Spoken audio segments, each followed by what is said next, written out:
احباب گرامی، وہ شخص جو جہنم کی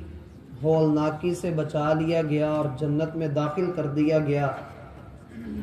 یقیناً اس سے بڑھ کر کامیاب کوئی نہیں۔ اور وہ آدمی جس کے عمل نے اسے پیچھے کر دیا، اس کا خاندان خواہ کتنا ہی بڑا کیوں نہ ہو، اس کے پاس دنیا کی سہولیات اور آسائشیں کتنی ہی زیادہ کیوں نہ ہو، اللہ رب العالمین کے ہاں اس کا مال، اس کا خاندان اور اس کی سہولیات اسے کچھ بھی فائدہ نہیں دیں گے۔ رسول اللہ صلی اللہ علیہ وسلم کا فرمان ہے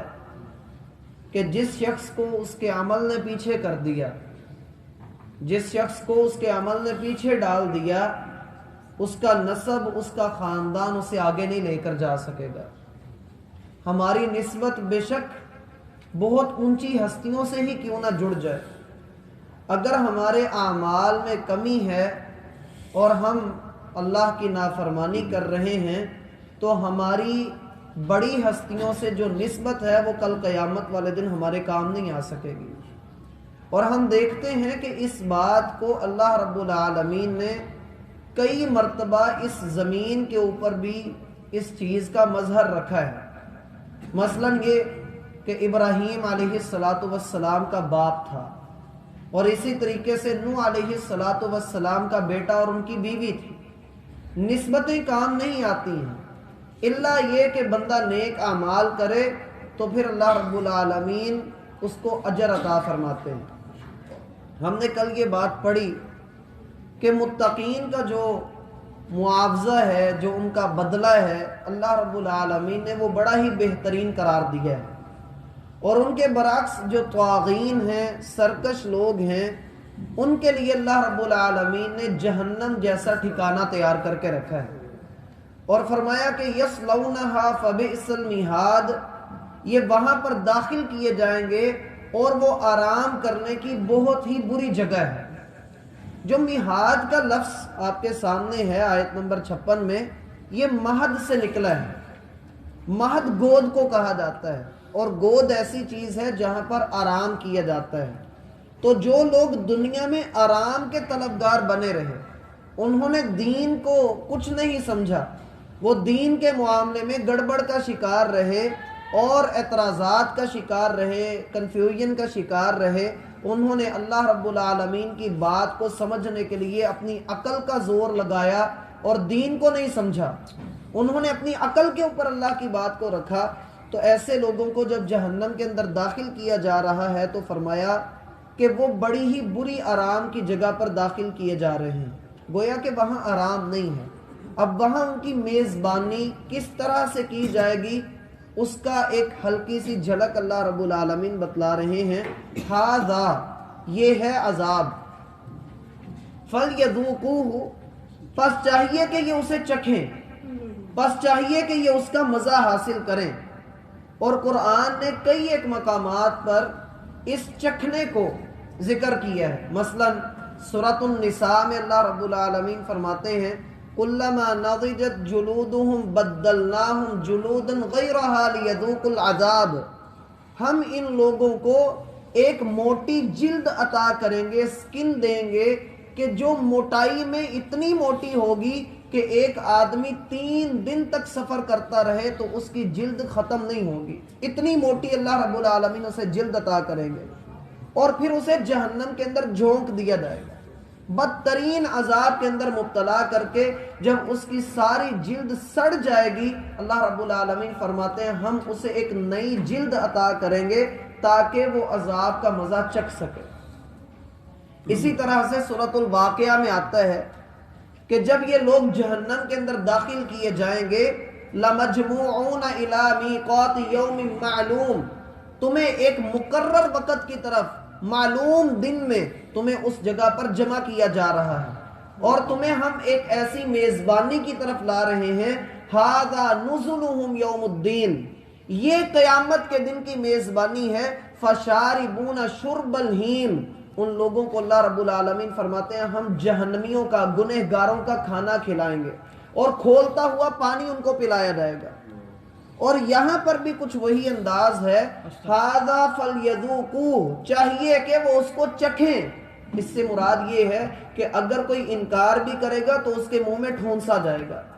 اس کو اس بدترین عذاب کے اندر مبتلا کیا جائے گا۔ حمیم، ایک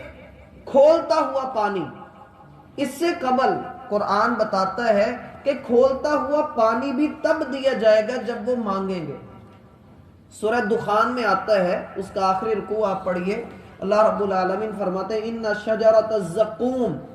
ہم انہیں زقوم کا درخت کھلائیں گے جو گنہگاروں کا کھانا ہے اور چیر کر رکھ دینے والا ہے،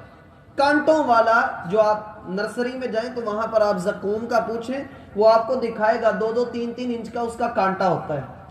اور جہنم کے اندر جو کھایا جائے گا، اللہ ہمیں اس سے محفوظ فرمائے، کہ وہ جہنم کے اندر ان کو وہ جہنم کا کھانا کھلایا جائے گا، اور جب وہ ان کے حلق میں اٹک جائے گا پھر وہ پانی مانگیں گے، اور اللہ رب العالمین پھر ان کو کھولتا ہوا پانی دیں گے۔ جو جہنم کی آگ پر گرم کیا گیا ہے، جو کھول رہا ہے، حدیث میں آتا ہے کہ وہ اپنے منہ کے قریب لے کر آئیں گے تو ان کے ہونٹ سوج کر اتنے بڑے ہو جائیں گے جتنے بڑے بڑے مکانات ہوتے ہیں۔ پھر جب وہ اس کو پئیں گے تو 2 ٹکڑے ہو کر گر پڑیں گے، لیکن مریں گے پھر بھی نہیں، وہ ان کو کاٹ کر رکھ دے گا۔ حمیم، انتہائی کھولتا ہوا پانی۔ اس سے میرا بھائی ہمیں تو یہ سمجھ لگتی ہے کہ جو بندہ سردی میں بھی ٹھنڈے پانی کا اہتمام کرتا ہے اور گرمی میں تو ہر طرح کا شربت، ہر طرح کی نعمت، وہ لطف اندوز ہوتا ہے کہ کسی طریقے میرا گلا تر رہے، میری پیاس بجھ جائے، کل قیامت والے دن اس شخص نے اپنی پیاس کو بجھانے کے لیے کیا انتظام کیا ہے، ہمیں یہ دیکھنا تو ہے۔ ہم بڑے آرام سے یہ کہہ دیتے نہیں قیامت آئے گی ہم بچ جائیں گے، بھائی کیسے بچیں گے جب بڑے بڑے نبی جو ہیں وہ جواب دے جائیں گے کہ ہم کچھ نہیں کر سکتے، ہم کچھ بھی نہیں کہہ سکتے، ہمارا اس وقت کیا بنے گا؟ اور اسی طرح سے بہت سارے معاملات ہیں، میں ان کی طرف اشارہ کیے دیتا ہوں کہ جیسے کہ ابراہیم علیہ السلام اس دن انکار کر دیں گے کہ میں بے شک اللہ کا خلیل ہوں لیکن میں تمہارے کسی کام نہیں آ سکتا۔ موسیٰ علیہ السلام انکار کر دیں گے، میں بے شک کلیم اللہ ہوں لیکن میں تمہارے کام نہیں آ سکتا۔ تو میرا بھائی ہماری ادھر پھر کیا مجال؟ حمیم، ایک کھولتا ہوا پانی جو ہے وہ ان کے سامنے ان کو پلایا جائے گا، ان کو چکھایا جائے گا۔ وغساق، غساق کے 3-4 معنی اہل علم نے کیے ہیں۔ ایک معنی تو آپ نے پڑھا کہ پیپ، جہنمیوں کی پیپ جو نکل رہی ہوگی، اللہ محفوظ فرمائے، ان کے زخموں سے نکلنے والا جو گندا مادہ ہوگا اللہ رب العالمین وہ ان کو پینے کے لیے دیں گے۔ اور بعض نے یہ کہا کہ یہ زہر ہے، جو جہنم کے بچھو اور سانپ وغیرہ ہیں یہ ان کا زہر ہوگا جو پینے کے لیے دیا جائے گا۔ اور بعض نے اس کا معنی یہ کیا کہ یہ حمیم گرم پانی کے مقابلے میں آیا ہے۔ 2-3 جگہیں ایسی ہیں جہاں قرآن میں یہ لفظ استعمال ہوا ہے غساق کا، تو یہ گرم پانی کے مقابلے میں آیا ہے، تو گرم پانی کا مقابلہ ٹھنڈے پانی سے کیا جائے گا۔ اس سے پتہ لگتا ہے کہ جہنم میں ٹھنڈ کا عذاب بھی ہے۔ غساق ٹھنڈے پانی کو بھی کہا جاتا ہے، جو القاموس مفردات کی کتاب ہے، یہ عربی ڈکشنری جسے آپ کہتے ہیں القاموس، اس کے اندر اس غساق کا معنی ہے البارد والمنتن، ایسا پانی جو ٹھنڈا بھی ہو اور گندی بدبو اس میں سے آتی ہو، انتہائی ٹھنڈا اور انتہائی بدبودار۔ عبداللہ بن مسعود رضی اللہ عنہ اس کا معنی کیا کرتے تھے کہ جہنم کے اندر ٹھنڈ کا عذاب اللہ رب العالمین نے رکھا ہے۔ اب اس کی کیفیت کیا ہوگی اللہ ہی بہتر جانتا ہے کہ اس کی کیا کیفیت ہوگی۔ بہرحال غساق کے کئی ایک معنی کیے گئے۔ وآخر من شکلہ ازواج، اور اللہ فرماتے ہیں اسی طرح کے اور عذاب بھی ہوں گے۔ ازواج کا معنی آپ کو پتہ ہے جوڑا ہوتا ہے۔ جوڑا جو ہے وہ 3 طرح سے کیا جاتا ہے، یا تو ہوں دونوں ایک جیسے، یا ہوتے ہیں دونوں ایک دوسرے کے مخالف، اور یا ہوتے ہیں دونوں ایک دوسرے کے بالکل مترادف۔ اس طرح کے معنی اہل علم نے ان کے کیے ہیں۔ اگر ان کو ہم مترادف کے معنوں میں لیں تو پھر تو ہوگا کہ غساق بھی جہنم کی گرمی ہی ہے، اور اگر ہم اس کو متضاد کے معنوں میں لیں گے تو پھر اس کا معنی ہوگا کہ اگر ایک طرف ٹھنڈ کا عذاب ہے تو دوسری طرف گرمی کا عذاب ہے۔ تو عذاب اللہ رب العالمین ہی بہتر جانتے ہیں کہ جہنم کے اندر یہ عذاب موجود ہیں یا نہیں ہیں۔ بہرحال ہمیں اس کے لیے تیاری کرنی ہے کہ اللہ ہمیں اس سے محفوظ فرمائے۔ جو آیت ہے وَآخَرُ مِن شَكْلِهِ أَزْوَاجٌ، اس آیت میں دلیل ہے اس بات کی کہ جہنم کے اندر اللہ رب العالمین نے طرح طرح کے عذاب رکھے ہیں، صرف ایک طرح کا عذاب نہیں ہے، مختلف قسم کے عذاب ہیں۔ پھر جہنمیوں کی بھی مختلف اقسام ہوں گی جن کا ذکر آگے آ رہا ہے، جیسے کہ بڑا